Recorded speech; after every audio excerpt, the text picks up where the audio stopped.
ভাগ্যবান তো সে নয় যার ভাগ্য ভালো, ভাগ্যবান তো সে যে নিজের ভাগ্যকে মেনে নিয়ে তাতেই সুখী রয়েছে, সন্তুষ্ট রয়েছে।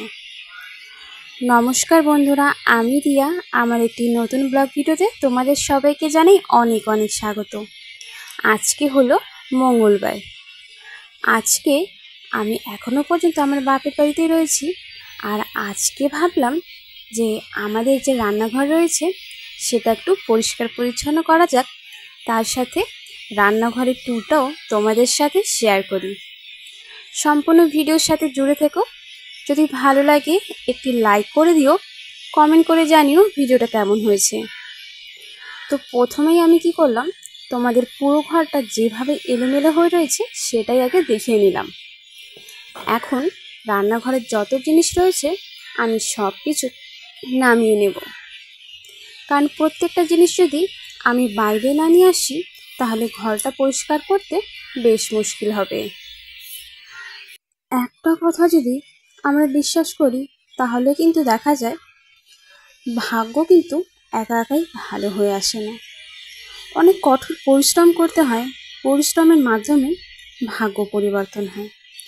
ভগবান তো সহায় অবশ্যই রয়েছেন, সাথে নিজের কিছুটা পরিশ্রম, কিছুটা কাজ করার প্রতি আগ্রহ, ভালোবাসা সব কিছু মিলিয়েই কিন্তু ভাগ্যটা পরিবর্তন করা যায়। আমরা যদি একটা বিষয় নিয়ে খুবই দুঃখিত থাকি যে আমার সাথে কেন কোনো কিছু ভালো হচ্ছে না, তাহলে হয়তো ভালোও হবে না, কারণ আমরা কখনো পরিশ্রম করিনি বা কোনো সেই কাজটা ভালো করার চেষ্টাই করিনি। চেষ্টায় কিন্তু সব কিছু সম্ভব। তো দেখো, তোমাদের সাথে গল্প করতে করতে কিন্তু আমি অনেকগুলো কাজ করে নিয়েছি।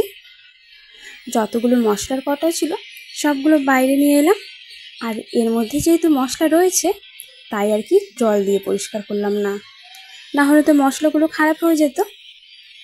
আমি ভাবলাম কি, যেহেতু এই ঝুড়িটা রয়েছে, এই ঝুড়িটার মধ্যে যত ছোট ছোট কৌটো রয়েছে সেগুলো রাখি, তাহলে দেখতে বেশ সুন্দর লাগবে। ঝুড়িটা এমনিও এক জায়গায় রেখে দিয়েছিল, কোনো কাজে লাগছিল না, তো ওগুলো তো পরিষ্কার করে বাইরেই রাখলাম। এখনও পর্যন্ত রান্নাঘরে নিয়ে আসিনি, কারণ রান্নাঘরটা আগে পরিষ্কার করে নিতে হবে, তারপরে সব কিছু আবার ঘরে নিয়ে আসবো। তো এখানে যেহেতু রাফ ঢালাই করে রয়েছে তার জন্য হাত দিয়ে বেশি একটা পরিষ্কার করা সম্ভব নয়, হাতে ব্যথা লেগে যাবে। তো দেখতেই পারলে গ্যাসের অপর দিকে যে বাসন ছিল, সবজির ঝুড়ি ছিল, সব কিছু নামিয়ে নিয়ে সেই জায়গাটা পরিষ্কার করলাম। এবার গ্যাসটাও মুছে নিয়েছি।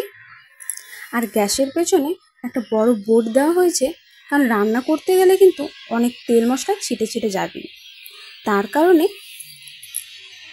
যাতে দাগ না হয় সেই জন্য আর কি এটা পেছনে দেওয়া হয়েছে। তো রান্নাঘরের যেই জায়গাটা রান্না করা হয়, মানে গ্যাসের নিচ এবং আশেপাশের সম্পূর্ণ জায়গা কিন্তু আগে ভালো করে পরিষ্কার করে নিলাম। এরপর চলে এলাম আরও একটি ভালো জায়গায়, মানে যেখানে মশলাপাতির কৌটো রাখা হয় সেই জায়গাটা যদি একটু সুন্দর করে রাখা হয় তাহলে কিন্তু দেখতে বেশ ভালো লাগে। আমি কিন্তু রান্নাঘরে কোনো কিছু বদল করছি না, যেটা যেখানে রয়েছে সেখানেই রাখবো, শুধু একটু পরিষ্কার করে নিচ্ছি।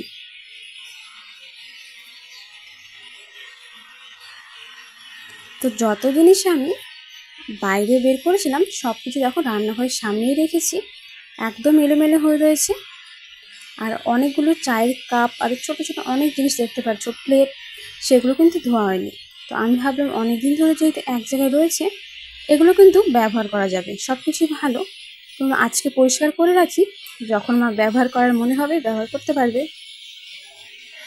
তো এদিকে আমি বাইরে এগুলো পরিষ্কার করছিলাম, আর মা বললো যে এমনি পরিষ্কার করছিস বালি লেগে যাবে, তার জন্য এই বস্তাটা নিয়ে তার উপরেই পরিষ্কার কর।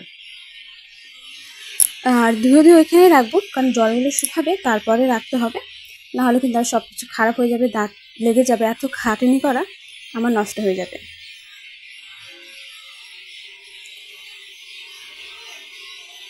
তো এরপরে ভাবলাম কি, যেখানে মশলার কৌটো রাখবো এমনি তো রাখলে কিন্তু তেল একটু একটু মশলা পড়বেই, তার কারণে এই জায়গাগুলোতে দাগ হয়ে যায়।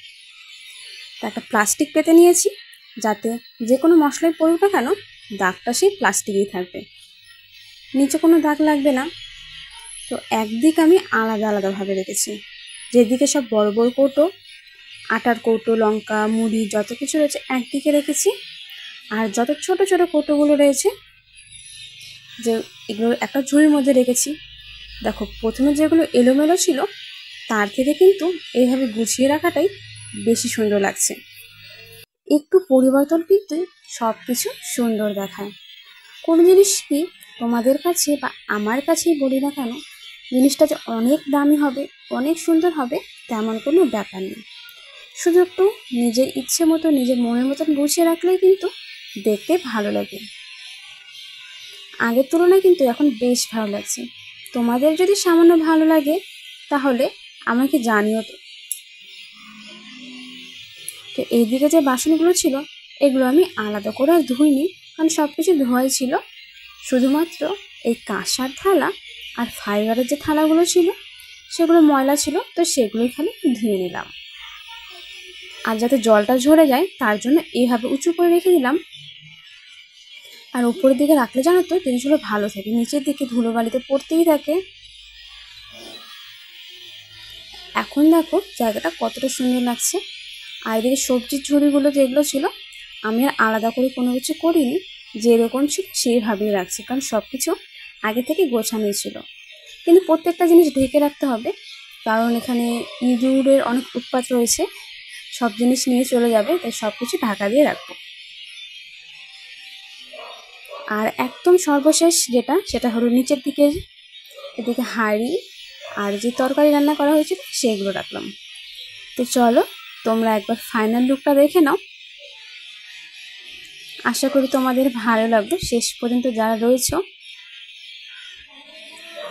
চলো আমি আসবো আগামীকাল আরও একটি সুন্দর ভিডিও নিয়ে। তোমরা আমাকে জানিও যে তোমরা বাপের বাড়িতে গেলে কী কী কাজ করে থাকো। আমি তো তেমন একটা কাজ করি না, কিন্তু আজকে ভাবলাম একটু একটু কাজ করা যাক। সবাই ভালো থেকো, সুস্থ থেকো। আগামীকাল আমি আবার আসছি নতুন একটি ভিডিও নিয়ে। আমাকে তো একদম ভুলো না। সবাইকে টাটা।